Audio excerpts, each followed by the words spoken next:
The moving truck pulled into Maple Grove Estates on a crisp autumn morning, when the leaves had just begun their transformation from vibrant green to burnished gold and crimson. Thomas stepped out of the driver's seat of his modest sedan, stretching his tired muscles after the long drive across the state. He looked up at their new home, a charming two-story house with cream-colored siding and forest green shutters, and felt a surge of pride swell within his chest.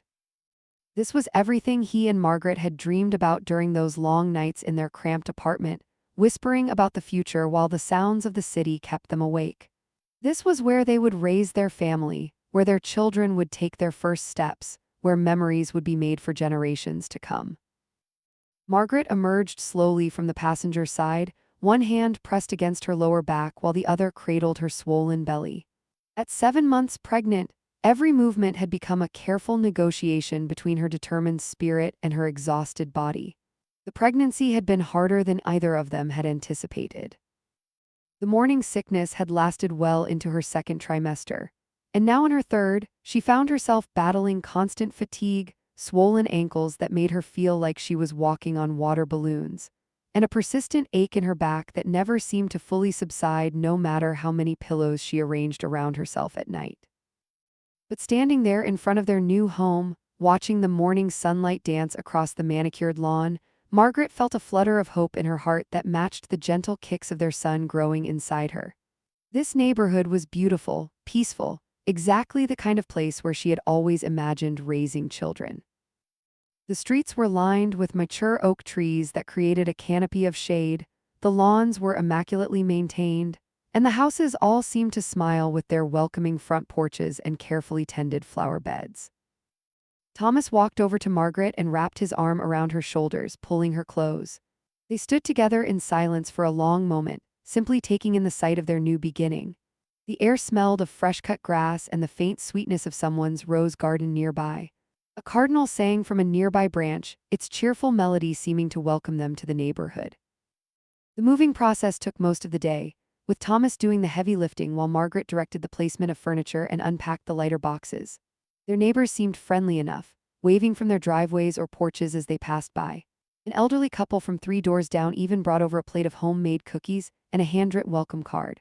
Margaret felt tears prick at her eyes at this small gesture of kindness, her pregnancy hormones making her more emotional than usual.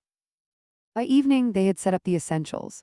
The bed was made with fresh sheets, the kitchen was functional enough to heat up some takeout, and Margaret's favorite rocking chair had been placed on the front porch where she had always dreamed of sitting. She lowered herself into it carefully, letting out a sigh of relief as the pressure on her back finally eased. Thomas brought her a cup of herbal tea, the chamomile blend her doctor had recommended to help with her anxiety and sleep troubles. As the sun set over Maple Grove Estates, painting the sky in shades of orange and pink and purple, Margaret rocked gently and sipped her tea. She felt peaceful for the first time in months. The stress of selling their old apartment, the chaos of packing, the worry about finances and the baby and whether they were making the right decision, all of it seemed to melt away in the golden evening light. She did not notice the woman standing at the end of the street, watching her with cold, calculating eyes. Gertrude had been the president of the Maple Grove Estates Homeowners Association for 11 years, and in that time, she had transformed the neighborhood into what she considered a model of suburban perfection. Every blade of grass was measured to ensure uniformity. Every mailbox was painted the same shade of forest green. Every holiday decoration was approved by committee before it could be displayed. To Gertrude, these were not petty concerns, but rather the very foundation of civilized society. Order, uniformity, control. These were the principles that separated respectable people from the chaos of the masses. She had watched the moving truck arrive that morning with a mixture of curiosity and suspicion. New residents always meant potential disruption, potential challenges to the careful order she had spent over a decade cultivating. She had already reviewed the file on Thomas and Margaret, had memorized their names, their employment history, their previous address. Everything seemed acceptable on paper. He worked as an accountant at a reputable firm downtown. She had been an elementary school teacher before taking leave for her pregnancy. They had no criminal history, no previous HOA violations, no red flags in their credit report. But now, watching the pregnant woman sitting on the porch in the fading light, Gertrude felt a familiar tightening in her chest. There was something about the scene that bothered her deeply, though she could not quite articulate what it was.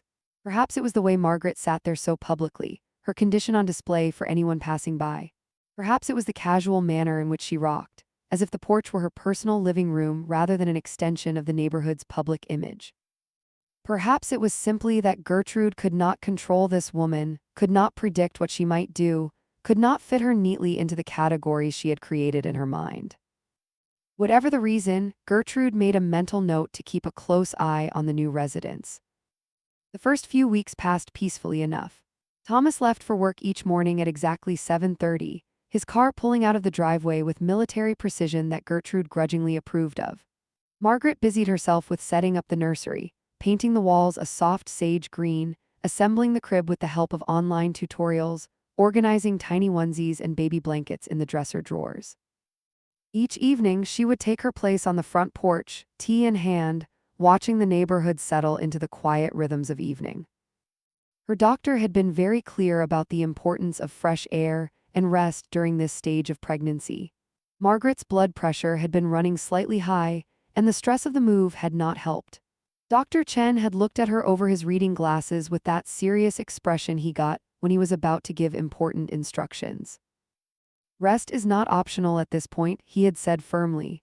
You need to reduce stress, get plenty of fresh air, stay off your feet as much as possible, and give your body the time it needs to prepare for labor. I want you sitting or lying down for most of the day. Find a comfortable spot and make it your sanctuary. Margaret had taken his words to heart. The front porch became that sanctuary. There was something about being outside, watching the world move around her while she sat still, that calmed her anxious mind. She would close her eyes and listen to the birds singing, the distant sound of children playing down the street, the gentle rustle of leaves in the breeze. She would feel her baby kick and roll inside her, and she would whisper soft words to him, telling him about the home he would soon know, the room she was preparing for him, the love that awaited his arrival. But to Gertrude, watching from her own home at the end of the street, the scene looked very different. She saw laziness. She saw a young woman who had nothing better to do than sit around in public, displaying her condition like some kind of badge of honor. She saw someone who clearly did not understand the importance of maintaining appearances, of keeping private matters private, of contributing to the community rather than simply taking from it. The harassment began subtly, so subtly that Margaret did not even recognize it for what it was at first. It started with the staring. Margaret would be rocking peacefully on her porch, lost in thought or perhaps half dozing in the warm afternoon sun, when she would feel a prickling sensation on the back of her neck. She would open her eyes to find Gertrude standing at the end of the driveway, perfectly still, watching her with an intensity that made Margaret's skin crawl.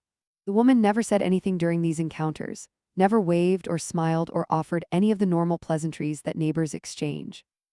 She simply stood there, unblinking, for minutes at a time before finally turning and walking away. At first, Margaret tried to convince herself that she was imagining things. Perhaps Gertrude had poor eyesight and was simply squinting in her direction. Perhaps she was an eccentric but harmless older woman with unusual social habits. Perhaps Margaret's pregnancy hormones were making her paranoid. She mentioned the staring to Thomas one evening over dinner, trying to keep her voice light and casual. I think the HOA president might be a little odd, she said, twirling her fork through her pasta. She keeps standing at the end of our driveway and just staring at me when I am on the porch. Thomas frowned, his protective instincts immediately activated. Staring at you, like for how long? I do not know, a few minutes maybe, Margaret shrugged, trying to downplay her discomfort. It is probably nothing. Maybe she is just curious about the new neighbors.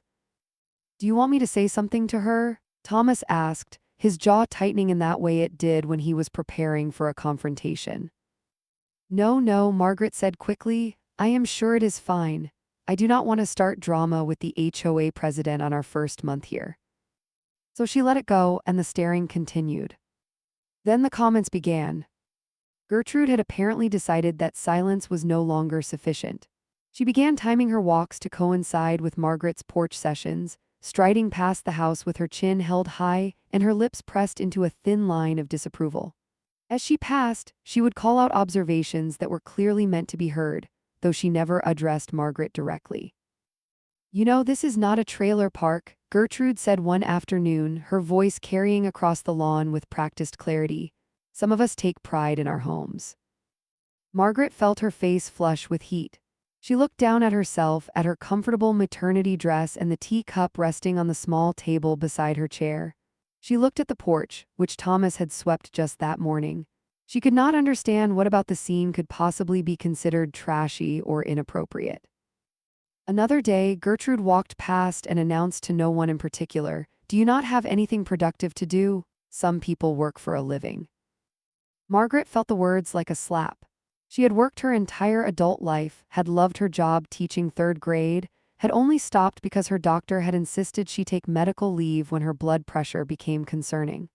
The implication that she was lazy, that she was contributing nothing of value, cut deep into the insecurities she already battled. The worst comment came on a particularly hot day when Margaret was sitting outside because the house felt suffocating and she needed to feel the breeze on her skin. Gertrude walked past with another woman Margaret did not recognize, speaking loudly enough that every word was perfectly audible. "You young people think pregnancy is an excuse to be lazy," Gertrude declared. "In my day, women worked right up until their water broke. They did not sit around expecting everyone to feel sorry for them. They had dignity." Margaret felt tears spring to her eyes. She wanted to defend herself, wanted to explain about her blood pressure and her doctor's orders, wanted to tell Gertrude about the nights she spent unable to sleep because of the pain in her back and the worry in her heart. But her throat closed up and no words came out. She sat frozen in her chair, watching Gertrude and her companion disappear down the street, their laughter floating back to her like poison in the air. That night, Thomas found Margaret crying in the nursery, surrounded by half-folded baby clothes. He rushed to her side, taking her hands in his face tight with concern. "What happened? What is wrong? Is it the baby?" Margaret shook her head, wiping at her tears with the back of her hand. "It is that woman, Gertrude. She keeps saying these horrible things every time she walks past. She calls me lazy and says I am embarrassing the neighborhood and making comments about young people today."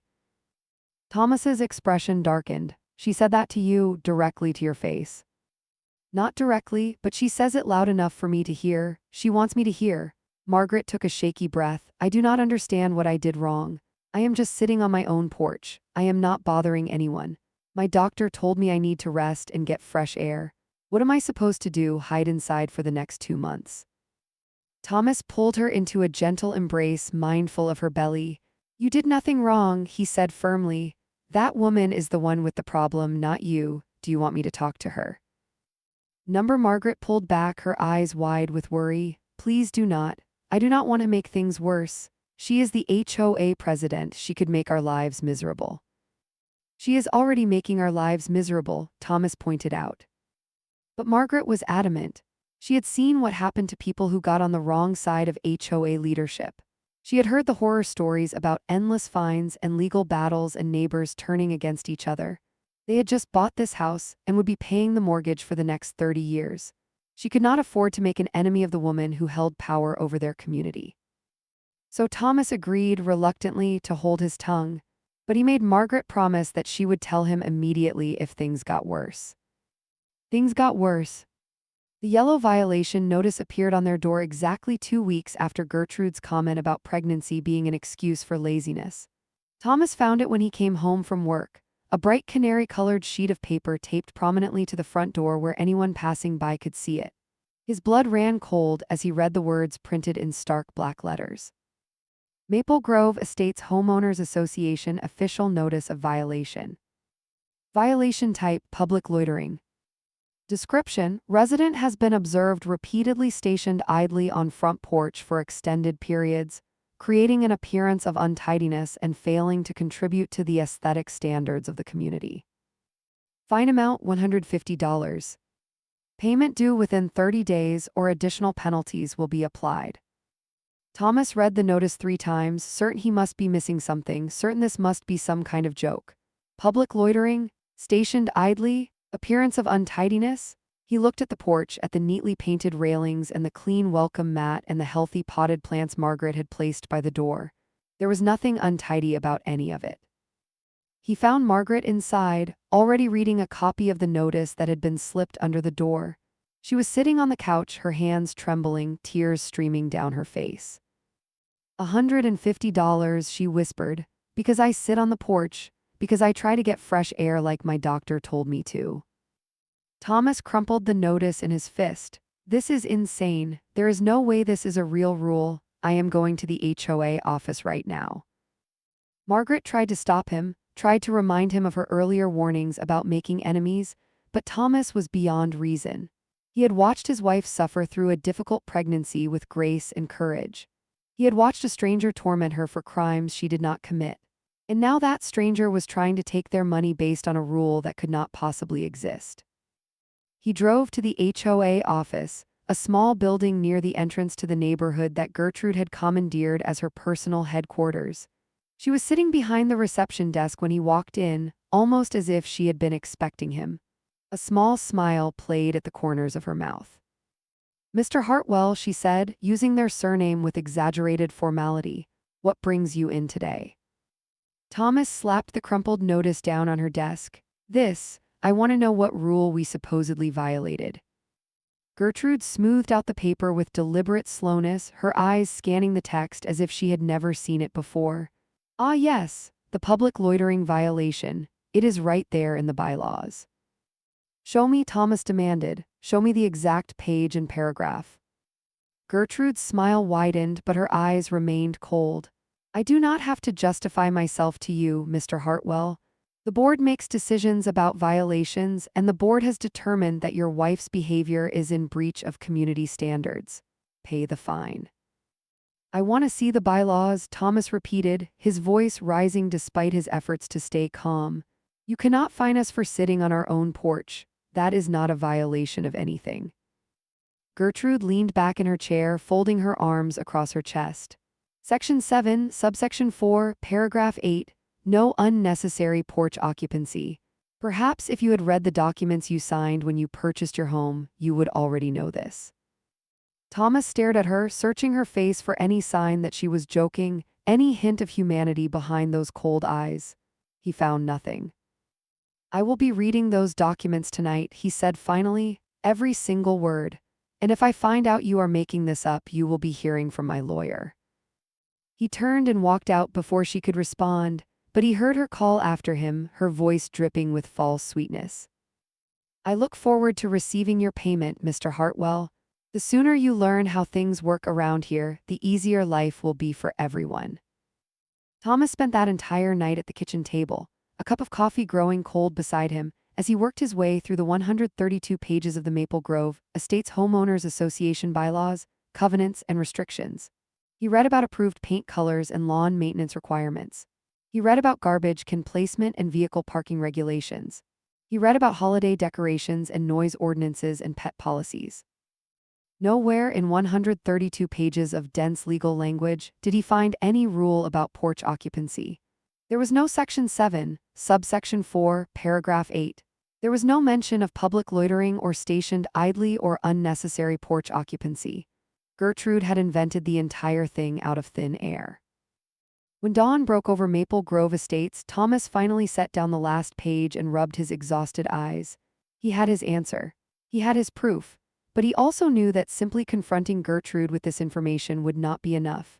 She would lie, deflect, claim he had an outdated version of the bylaws. She had been doing this for 11 years. She knew how to cover her tracks. Thomas needed evidence, real, undeniable evidence of what this woman was doing to his wife. But first, he had to tell Margaret that they would not be paying the fine. The harassment escalated rapidly after Thomas refused to pay. Gertrude seemed to take his defiance as a personal challenge, a declaration of war that she was determined to win at any cost. She began walking past the house multiple times a day, always timing her appearances to coincide with Margaret's porch sessions. And her comments grew crueler, more personal, more designed to wound. "Some women really should not become mothers," Gertrude announced loudly one afternoon, walking past with a clipboard in her hand as if she were on official HOA business. "If they cannot even handle sitting around doing nothing all day, how are they going to handle the actual work of raising a child?" Margaret flinched as if she had been struck. She felt her baby kick hard, responding perhaps to the sudden spike in her blood pressure, the surge of stress hormones flooding through her system.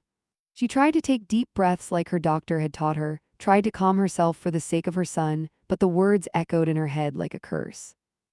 "She is just trying to get a reaction," Thomas told her that evening, though his own anger was barely contained.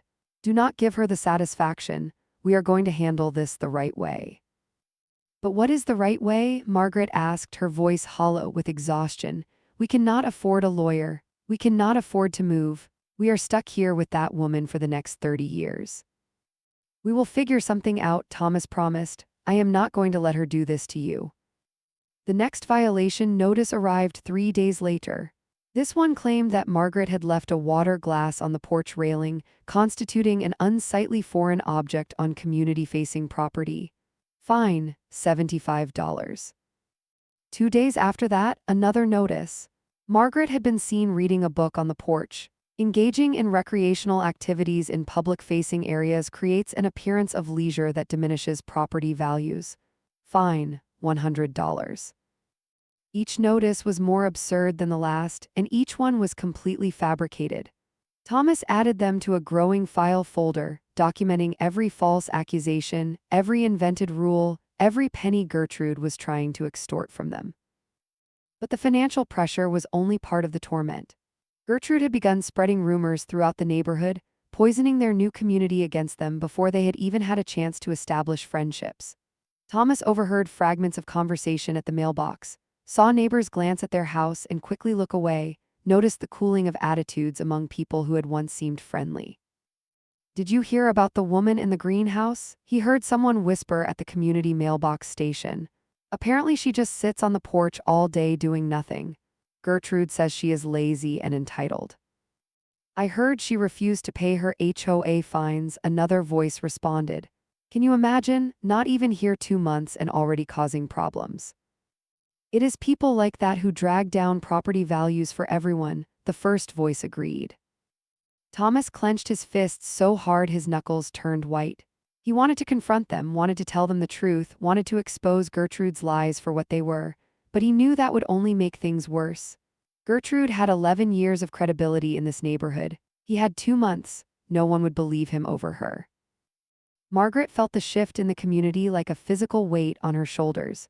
She noticed the way neighbors crossed the street to avoid walking past their house. She saw the judging looks, the whispered conversations that stopped abruptly when she appeared. She heard the silence where there should have been friendly greetings and welcoming smiles. The isolation was devastating. Here she was, in what should have been the happiest time of her life, preparing to welcome her first child into the world, and instead she felt more alone than she had ever felt before. The neighborhood that had seemed so perfect on that first day now felt like a prison, with Gertrude as the warden and the other residents as her unwitting guards. The fainting episode happened on a Tuesday afternoon in late October. Margaret had been inside all day, hiding from Gertrude and the whispers and the judging eyes, but the house had started to feel like it was closing in on her. The walls seemed to press closer with every passing hour. The air felt thick and stale no matter how many windows she opened. Her doctor's words echoed in her head: fresh air, rest, reduce stress. But how could she reduce stress when going outside meant facing harassment? Finally, desperate for even a few minutes of normalcy, Margaret forced herself to step onto the front porch. She had decided to water the plants in the hanging baskets, a simple task that would give her something to focus on besides her fear. She filled the watering can and made her way carefully down the porch steps, moving slowly because her center of gravity had shifted so dramatically that even familiar movements felt precarious. She was reaching up to water the first basket when the dizziness hit. It came on suddenly and completely, a spinning sensation that made the world tilt crazily around her. Black spots appeared at the edges of her vision. Her legs turned to water beneath her. She had just enough time to think, I need to sit down, before her body made the decision for her. Margaret collapsed against the porch railing, her hand scrabbling uselessly for a grip on the smooth wood as she slid to the ground. The watering can clattered beside her, spilling water across the floorboards. She lay there, dizzy and disoriented, feeling her baby moving anxiously inside her, wondering if she had hurt him, wondering if anyone had seen, wondering if she was going to die alone on her front porch while the neighbors watched from behind closed curtains. She was not alone, Gertrude had seen. The HOA president stood at the end of the driveway, clipboard in hand, watching the scene with an expression of cold satisfaction. She made no move to approach, no effort to help, no attempt to call for assistance. She simply stood there, observing, as if Margaret's collapse were nothing more than an interesting development in an ongoing investigation. When Margaret finally managed to push herself into a sitting position, blinking away the spots in her vision and fighting the urge to vomit, she looked up and met Gertrude's eyes. Maybe, Gertrude said loudly, her voice carrying across the lawn with perfect clarity, if you spent less time sitting around and more time taking care of yourself, this would not happen. I have seen homeless people with more dignity. Then she turned and walked away, leaving Margaret crumpled on the porch, humiliated and terrified and completely alone. Thomas found her there 20 minutes later, still sitting on the porch floor because she was too dizzy to trust herself to stand. When she told him what had happened, when she repeated Gertrude's words through her tears, something fundamental shifted in his eyes. The patient man who had promised to handle things the right way, the careful planner who believed in working within the system, the husband who had been trying to protect his wife from further conflict, all of that burned away in an instant, replaced by a cold, calculating fury. He helped Margaret inside and settled her on the couch with a blanket and a glass of water. He called her doctor and described what had happened, listening carefully as Dr. Chen expressed concern and scheduled an emergency appointment for the following morning. He made sure Margaret ate dinner even though she said she was not hungry, and he sat with her until she fell into an exhausted sleep. Then, when the house was quiet and his wife was safely resting, Thomas went to his computer and began researching. He learned about surveillance laws in Texas, about the rules for recording on private property, about what constituted harassment under state law. He learned about HOA oversight boards and the process for filing complaints against abusive leadership. He learned about the state attorney general's office and their division dedicated to investigating fraud and financial misconduct. And he ordered a small, discreet camera that could be installed on the front porch without anyone noticing. The evidence gathering took 3 weeks. Thomas installed the camera inside a decorative birdhouse that Margaret had received as a moving gift from her mother. It was positioned perfectly to capture the entire front porch and driveway, and its lens was completely hidden from view. He connected it to a cloud storage system that automatically saved every hour of footage, creating a permanent record that could not be deleted or tampered with. Margaret continued her porch routine, though now it served a dual purpose. She was still following her doctor's orders, still getting the fresh air and rest that her body desperately needed. But she was also collecting evidence, documenting every instance of Gertrude's harassment, creating an undeniable record of the abuse she had been suffering in silence. Gertrude did not disappoint. The camera captured her standing at the end of the driveway, staring at Margaret for 8 minutes without moving. It captured her walking past the house and loudly commenting that some people have no shame and should probably just stay inside where no one has to look at them. It captured her placing violation notices on the door, her face clearly visible as she taped paper after paper to the front entrance. The camera also captured Gertrude speaking with neighbors, gesturing toward the house, spreading whatever new lie she had invented that day. It captured her following Thomas to his car in the morning, calling out that his wife was an embarrassment to the community and that they should do everyone a favor and move back where they came from. But the most damning footage came unexpectedly. One afternoon, while Thomas was at work and Margaret was resting inside, Gertrude walked up the driveway with a stack of papers in her hand. She did not know she was being watched. She did not know that every move she made was being recorded in high definition. The camera captured her pulling out a blank violation form. It captured her filling it out on the spot, inventing a violation that had never occurred, a rule that did not exist, a fine that she was creating out of nothing. It captured her smiling to herself as she wrote, the satisfied expression of someone who believed they were completely untouchable. She taped the notice to the door and walked away, never suspecting that she had just given Thomas everything he needed. But Thomas wanted more than just evidence against Gertrude. He wanted to know if his family was alone in their suffering or if others had experienced the same treatment. He began talking to neighbors quietly, carefully, approaching people when he saw them in their yards or at the community mailbox. He was cautious at first, not knowing who might report his questions back to Gertrude. But gradually, as he listened and asked the right questions, he began to discover a pattern of abuse that stretched back years. There was the elderly widow 3 streets over who had been fined $2,000 for having a bird feeder that was slightly taller than the approved height. When she had tried to contest the fine, Gertrude had threatened to put a lien on her home. There was the young family with 3 children who had been cited repeatedly for toys visible in the backyard, even though the backyard was surrounded by a 6-foot privacy fence that no one could see over. There was the single father who had been harassed for months because Gertrude did not approve of the fact that he worked night shifts and slept during the day. She had accused him of being unemployed and bringing down the neighborhood, had spread rumors that he was involved in illegal activities, had made his life so miserable that he had seriously considered selling his house at a loss just to escape. Each story was worse than the last, and each person had suffered in silence, believing they were alone, believing that no one would take their side against the powerful HOA president. Thomas collected their testimonies, their documentation, their own violation notices and threatening letters. He built a case file that grew thicker by the day, a comprehensive record of 11 years of abuse, intimidation, and fraud.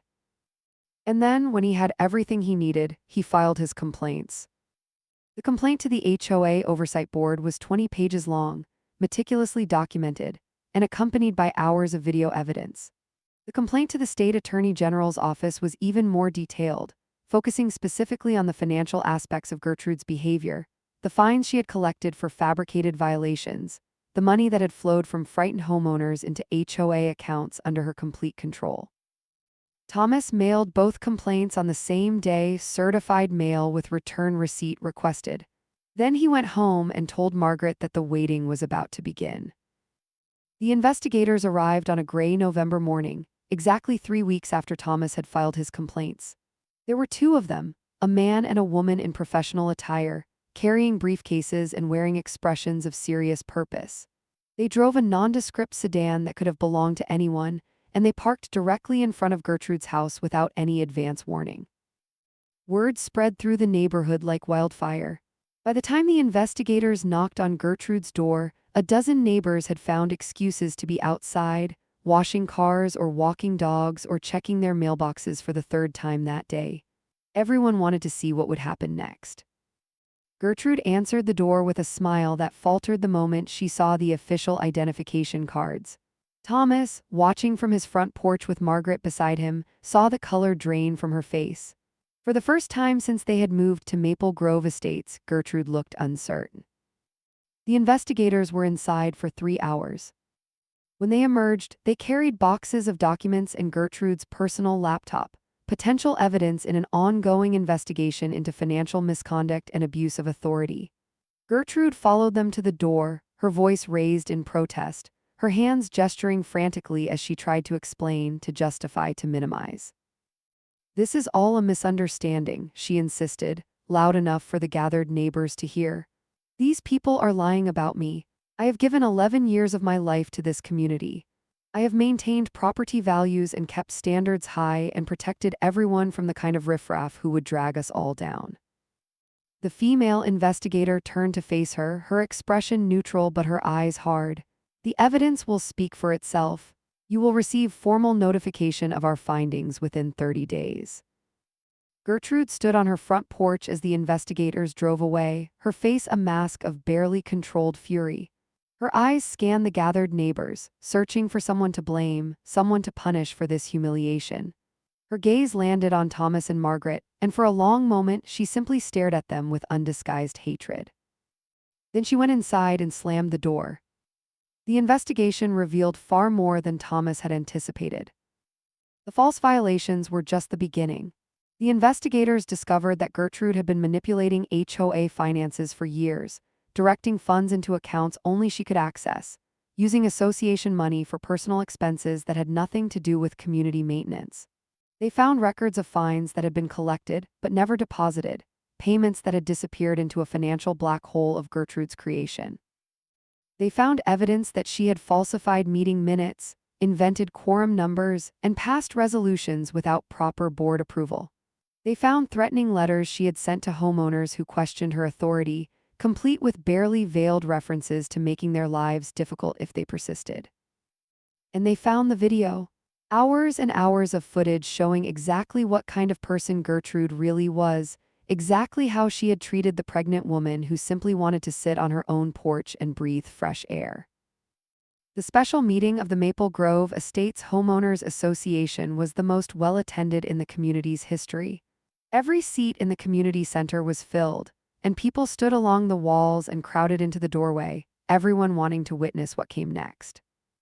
Gertrude sat at the front table, her face pale but her spine rigid with defiance. She had tried to cancel the meeting, had tried to claim that the proper procedures had not been followed, had tried everything in her power to prevent this moment from happening. But the oversight board had taken control, and Gertrude's authority had been suspended pending the outcome of the vote. The evidence was presented systematically, item by item, undeniable in its completeness. The fabricated violations, the financial irregularities, the video footage of harassment that made several audience members gasp audibly. Thomas had given his testimony first, speaking calmly and clearly about what his family had experienced, and then one by one, other victims had stood to share their own stories. The elderly widow spoke about losing sleep for months, terrified that she would lose her home over a bird feeder. The father with 3 children spoke about his kids crying because they were not allowed to play with their own toys in their own backyard. The single father spoke about the rumors that had cost him friendships and nearly cost him his job.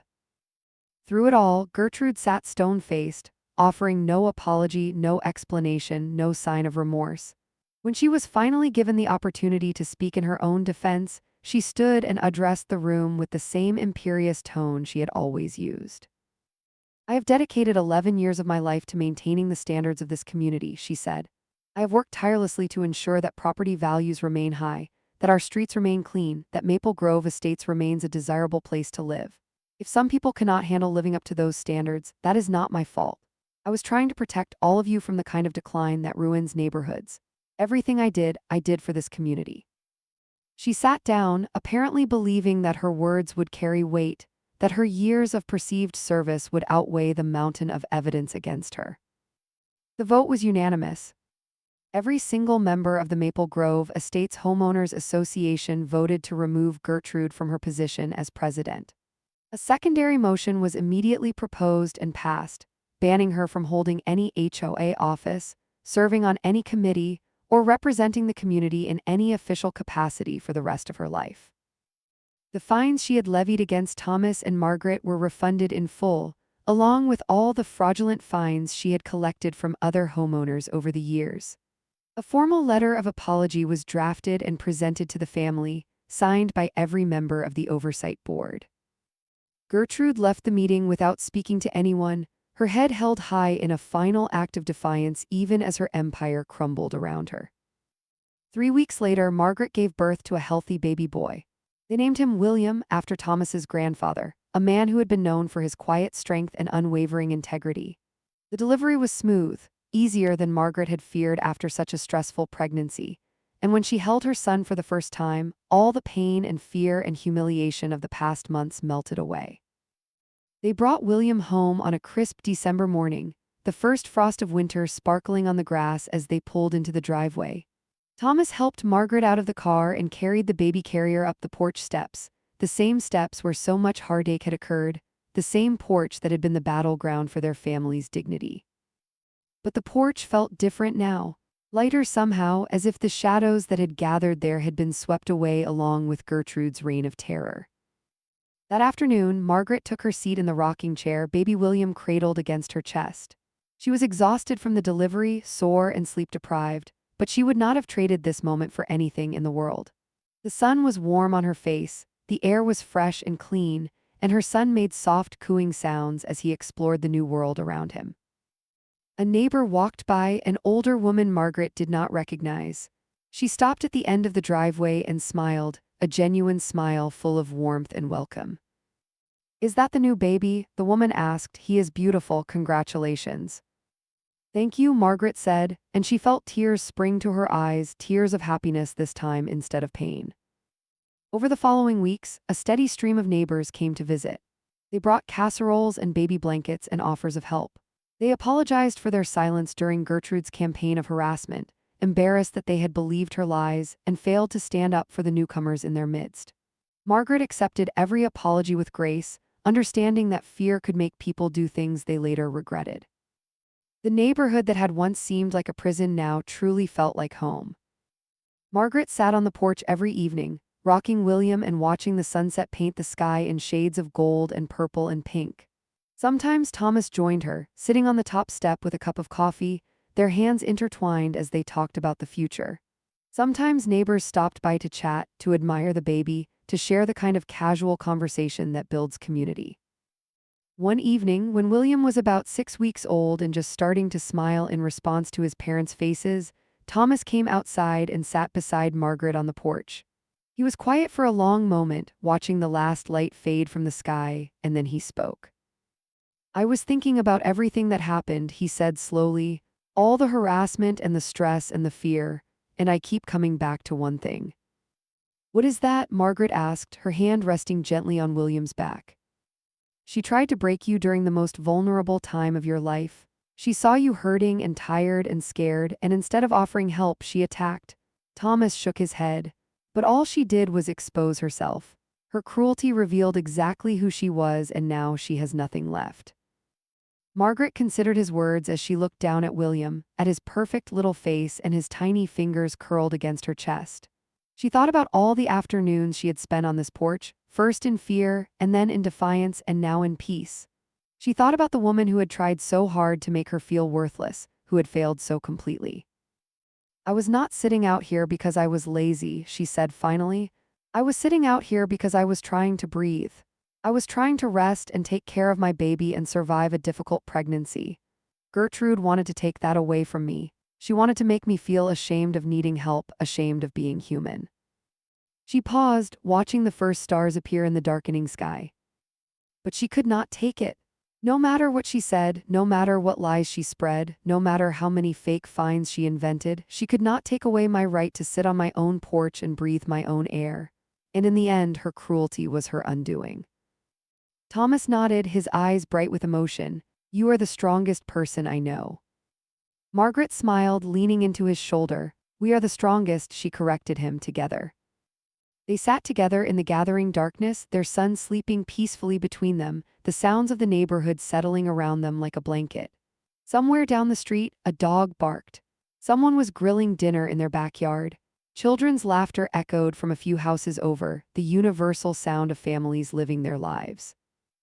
Gertrude's house, visible at the end of the street, sat dark and quiet.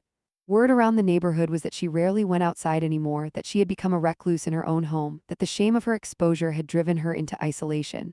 Some people felt sorry for her.